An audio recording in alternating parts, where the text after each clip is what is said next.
चचा और भतीजे के दरमियान वो वाक़या ये था कि भतीजे ने ये कहा था कि मैं अपने चचा को कत्ल कर दूं और उसकी बेटी से निकाह कर लूं और उसकी जो विरासत है वो अपने हिस्से में ले लूं। ये चूँकि एक लालच था। और इस ज़िमन में एक हदीस मेरे अब जहन में आ रही है। अल्लाह के नबी अलैहिस्सलाम ने फरमाया 4 चीज़ों के हवाले से। आपने फरमाया एक वो शख्स जो नाकाम है कि जिसके आंसू अकेले में अल्लाह के सामने ना बहें, और इसी तरह से एक वो शख्स जो लालची हो। तो गोया कि ये 4 बातें हैं, उनमें से 2 बातें ये हैं और उनमें से एक बात ये है कि लालच का कितना नुकसान है। वैसे तो मैं और आप स्ट्रगल करते हैं, मेहनत करते हैं, मुशक्क़त करते हैं, तालीम हासिल करते हैं, एजुकेशन हासिल करते हैं और फिर उसके नतीजे में ज़ाहिर है जॉब करते हैं, उससे सोर्स ऑफ अर्निंग आती है, उससे मेरा और आपका घर चलता है। ये तो एक मेहनत के नतीजे में हम रिस्क हासिल कर रहे हैं।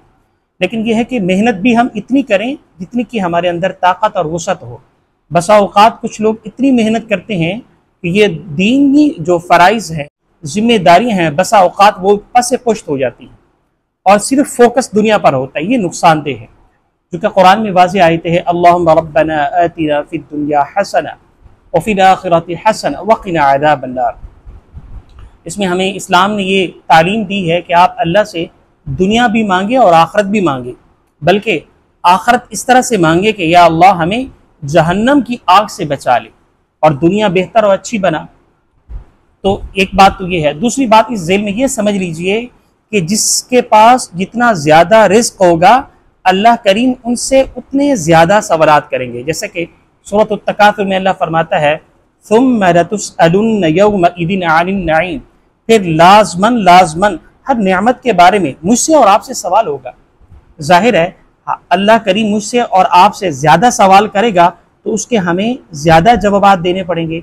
और अगर हमारे पास रिस्क है और वो भी हलाल का है और वो भी कम है और वो भी इतना है कि बामुश्किल से घर की जिम्मेदारियाँ पूरी होती हैं, तो उसके लिए जन्नत में जाना आसान है।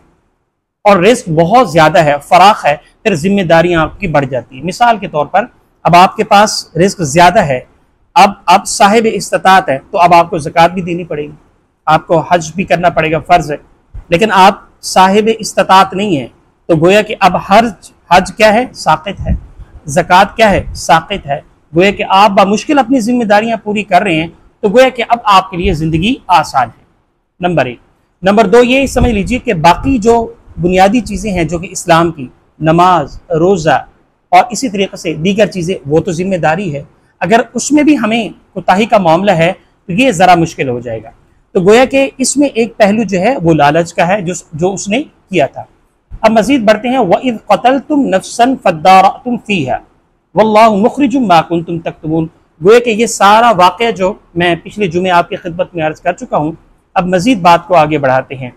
अब बाज़ अहले इल्म की इब्न कसीर में ये बात ज़िक्र है कि बाज़ लोग कहते हैं कि अब जो गाय का हिस्सा था और वो कौन सा हिस्सा था, ये सवालात हमारे ना फ़ायदेमंद हैं और ना ही काम के हैं, ना ही अल्लाह करीम क़ब्र में हमसे सवाल करेगा और ना ही दुनिया के एतबार से। अलबत्ता एक राय है बाज़ मुअर्रिख़ीन की, मुफस्सिरीन के, वो कहते हैं कि बाज़ कहते हैं उनका जो है हड्डी का हिस्सा था, बाज़ कहते हैं रान का हिस्सा था, उसके ऊपर जो है वो गोश्त लगाया और फिर ये है कि वो जिंदा हो गया और जिंदा होने के बाद जो है उसने उनका नाम बताया और फिर उसके बाद उनको मौत आ गई। अब ये इस आयत मुबारका में जो बताई जा रही है बात, वइज़ क़तलतुम नफ़्सन फ़द्दारअतुम फ़ीहा वल्लाहु मुख़रिजुम मा कुन्तुम तक्तुमून। जब तुमने कत्ल किया एक जान को, तुम छुपा रहे थे उसको। अब अल्लाह के तो इल्म में है कि कत्ल करने वाला कौन है, लेकिन ये है कि जनाब मूसा अलैहिस्सलाम के पास ये सारा किस्सा है, वाक़या है कि वो जाते हैं और फिर जनाब मूसा अलैहिस्सलाम उनको बताते हैं और ये है कि फिर उसके बाद ज़ाहिर होता है, अल्लाह ताला अपने मौइज़ों के ज़रिए से ज़ाहिर करता है। अब यहाँ पर बहुत सारे सवालात हो सकते हैं। एक सवाल तो ये है कि गोया कि अल्लाह सुब्हानहू व तआला ने यहाँ एक मौइज़ा आपने नुमाया फरमाया, गाय के ज़रिए से एक आदमी को ज़िंदगी दी और एक वो आदमी जो मुर्दा था उसको अल्लाह ने ज़िंदगी दी। तो गोया कि अब ये मेरे लिए और आपके लिए तो बहुत आसान है समझना कि अल्लाह सुब्हानहू व तआला वो ज़ात है जो मुर्दों को ज़िंदगी देता है। और वो ज़ात है जो जिंदों को मौत भी देता है। कुरान में वाज़ेह आयत है, कुल यतवफ़्फ़ाकुम मलकुल मौत अल्लज़ी वुक्किल बिकुम सुम्मा इला रब्बिकुम तुरजऊन कुल्लु नफ्सिन ज़ाइक़तुल मौत कुल्लु मन अलैहा फ़ान। कुरान करीम में मुख्तलिफ मकामात पर इन आयात का तज़किरा है कि अल्लाह सुब्हानहु व तआला मेरे लिए और आपके लिए एक वक्त तय कर दिया है, उस वक्त के तहत मुझे और आपको अल्लाह बुला लेगा।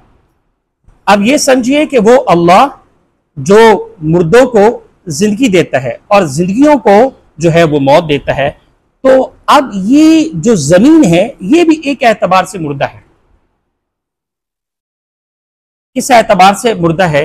ये बेजान जमीन होती है और उस बेजान में आप फसल उगाना चाहते हैं, उसमें हल चलाते हैं और उसके बाद पानी देते हैं और उसकी आबियारी करते हैं और फिर इसी तरीके से जो मुर्दा जमीन होती है वो आपको फसल दे देती है। मेरा और आपका जो कल्ब है वो एक एतबार से मुर्दा है, लेकिन उसको जिंदगी कब मिलेगी? कुरान कहता है तुसब्बिहु लहुस समावातुस सबउ वल अर्दु वमन फीहिन व इन मिन शैइन इल्ला युसब्बिहु बिहम्दिही वलाकिन ला तफ़क़हून तस्बीहहुम।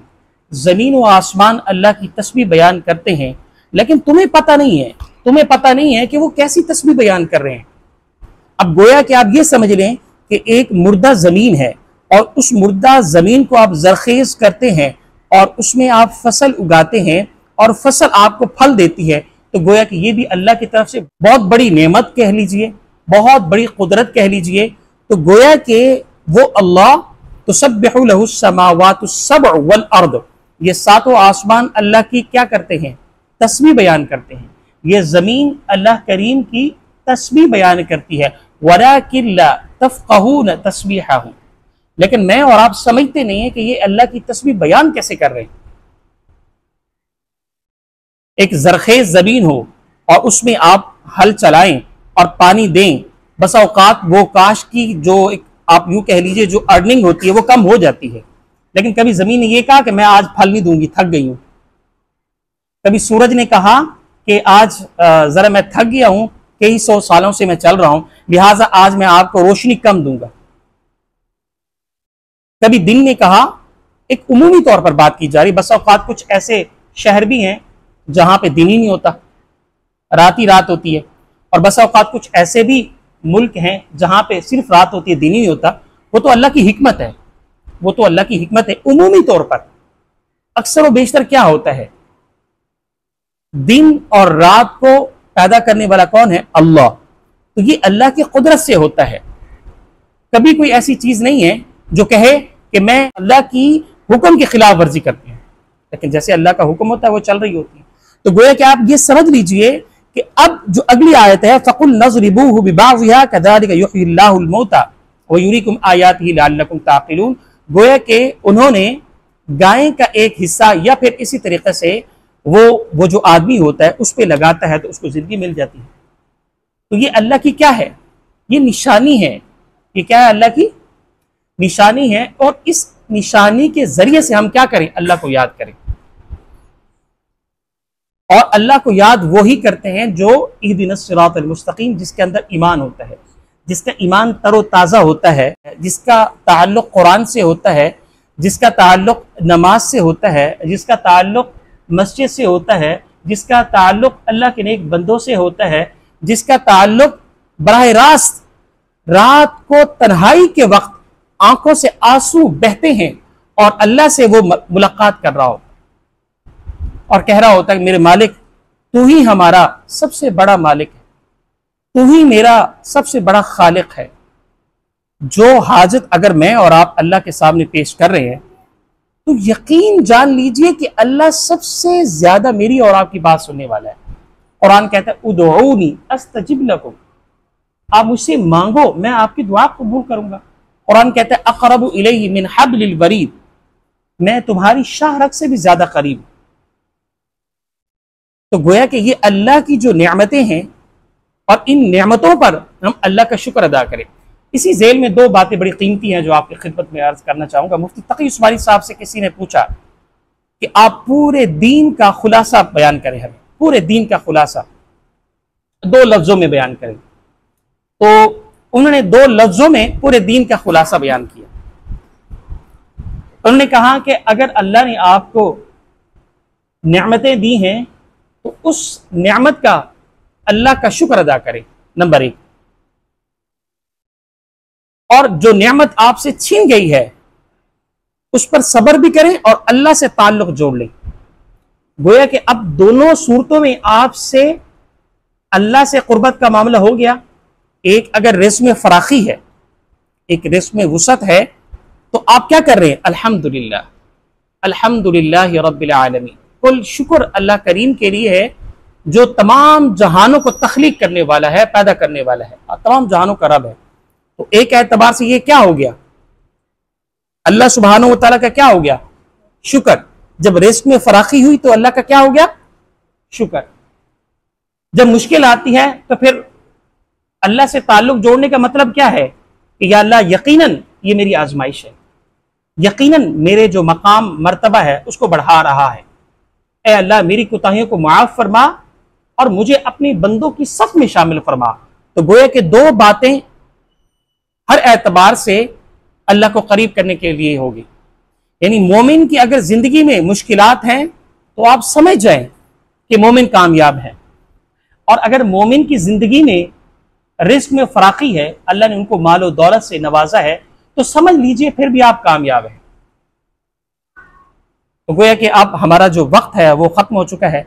अल्लाह करीम से दुआ है कि वो जनाब मोहम्मद करीम सल्लल्लाहु अलैहि वसल्लम की कामिल और मुकम्मल इत्तिबा करने की तौफीक अता फरमाए। मुझे और आपको अल्लाह ऐसा बनाए कि हम अल्लाह को पसंद आ जाए। वमा अलैना इल्लल बलागुल मुबीन। सुन्नत अदा फरमा दे।